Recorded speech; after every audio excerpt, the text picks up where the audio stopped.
Welcome to Tech with Amir. In this video, we are going to learn how to create external table from CSV or Parquet file in dedicated SQL pool. So let's go ahead and take a look. Here we are in our Azure Synapse workspace and I'm on home page.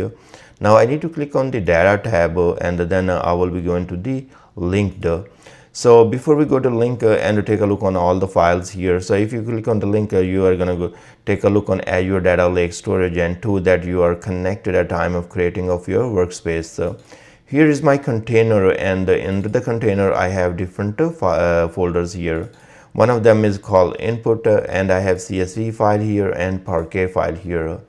If I click on workspace here, I'm going to see my databases. So as of now, you can see that I have three databases: TechDB, that is my serverless SQL pool database, and then I have TechDB DP, that's my dedicated SQL pool database, and then TestDB is also serverless. We'll be creating the external table in this dedicated SQL pool database.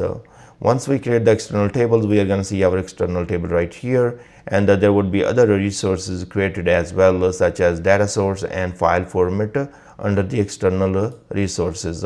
So you are going to see them right there. Now let's go to the file here, and I'm going to right click here, and then we will go to create a external table. Here we will fill some information where like such as a field terminator, you will select it as a comma or semicolon or pipe or tab depending on your file format. Then you want to select the first row, and in this case you will take the row number that is read first in all files for the copy. If the value is set to the first row in the very first file header rows, in every file header row is skipped during the load. In my case, I want to go with infer column names. I know that my first row is my header row, and that's what I want, and then the rest of the rows are the data rows. Then you have a string delimiter where you can say single quotes, double quote, asterisk depending upon the file type you have. Then you use the default type. So in this case, specify how to handle missing values in delimited text files when retrieving data from the text file. You can choose accordingly. Now max string length, so depending upon that, if you have a small file like with the just maybe I have first name last name in those files, I'm fine with the 100 characters. So I'm going to go ahead and click next, and here I will be selecting my SQL pool. Right now by default it's selected the serverless SQL pool, and I'm interested in the dedicated. So I'm going to go ahead and select the TechDB DP, and then I'm going to select the database right there. So that's the database already selected because each dedicated SQL pool is related to the database here. Now external table name, now we are going to go ahead and say dbo.customer and CSV. Okay, that's the name of my table, and I have created this, I want to create this table in the DBO schema. Now using SQL script, we are going to see the SQL script, and I want to show you what other objects it will create. The very first object it is trying to check is called file format. It's checking if the file format is exist, and if it does exist with this configuration, it's not going to do anything. It's just going to use that one. So here it is in Synapse delimited text format is creating one external file format, and all those parameters or definition we have provided. First row is equal to 2, field terminator is equal to comma. It is using those values. Now and it will this file format will be used in the table creation definition. I will show you. Another part it need is called the external data source, and that is the pointer to your container and then the storage. So it is making that connection there, and then finally what you have there the table definition. You have create external table dbo.customer CSV, and customer ID, that's my first column, is a big integer, then f name 100, and you can see right there. I'm gonna just delete this, maybe I don't know why it was space between that. So anyways, 100 characters, and that's fine with the, and here is the location where the file is. So it is in the input folder, and the name of the file is customer.csv, and here is the data source that we just created on top, and that's the name of that data source, and here is the file format we created right here, and that's the file format. So depending upon our table definition, is going to create the table and it will be pointing to this CSV file in this input folder. Now we can go ahead and execute the entire script, and then we can finally read the data from using the external table like a SQL query right here. So let's execute. Okay, great. All the different objects are created, and here you can see that also we can extract the data from CSV file by using the external table. Now if I go to the external tables tab here, and let's refresh, and you're going to see DBO customer CSV file table there.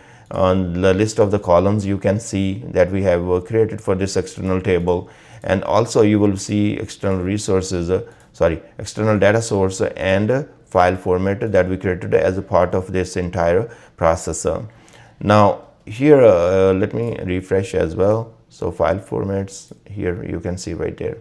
Okay, great. So if you want to, let's say, create another external table to another file, and the file is pretty much the same format and everything, you can use the same file format, and then you can use the same data source if your file is under this container. Now if it's in different container, then you have to create a separate data source, and if the file is different, such as maybe double quotes around it and all those kind of different options, then you will be creating a different file format and using that when you will be creating your external table definition. Now let's go ahead and take a look on how to create the Parquet file. In the Parquet file, then we are gonna go to this container, then in the input folder right click here and say external table. Parquet file doesn't ask you all those questions. It is very simple. You will be just telling a max string length, and that's it. It will read all those columns and everything, and this is just very simple to do. Create the external table. Here you will be providing the dedicated SQL pool, and then the database, and then the name of the table. So let's call this one DBO customer. Okay, let's click on using SQL script because we would like to see the SQL script, and also in this scenario it will create the external file format, and it is telling it is going to be the Parquet file, and then it is creating the external data source, and it is pointing to the same data source here that we have. So if you are already using this data sources here, it's not going to create that data sources, but I'm going to use the data source. So you see that already we have right there. It is checking if this data source does not exist, then it's going to create. So then you are creating the external table here, and you have ID, NVARCHAR 4000, and first name, last name. You can change these data types if you want, because in our case, honestly, like there are very small values in these, and that's going to be just fine if you will change the definition. So let's say here it's 100, salary, I can leave this one. Yeah, 100 is fine, or even you can go maybe float and all.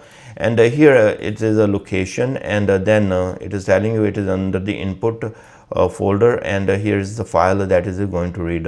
Then where the data is going to come in from, this is data source, and then you have a file format. So once you create the external table, then you can write SQL query to select the data from external table, and under the hood it will be reading your Parquet file from this folder. So let's go ahead and execute. Okay, our external table is created for Parquet, and you can see that we have already displayed the data by using this select query from the external table called the customer Parquet. Now we can go back here in the tables, and we can refresh. So here refresh, and then we go right here, and you can see that customer Parquet file is there. And if you go to the sources, and if you go to the data sources, you're going to see only one, because it is pointing to the same container and same storage. If you go to the file formats, you're going to see two, one for the Parquet and one for the CSV. So that's you can see right there. If you want to query this table, you can click right here and always go to the new SQL script and select top 100 rows. And if you need to drop these definitions, you can always say go drop here, drop or create, and all that is available to you as well. So this is how you will create the external tables in your dedicated SQL pool for your CSV or Parquet file, which are sitting in the ADLS2 storage. I thank you very much for watching this video. Please subscribe my channel, and I will see you guys in the next video.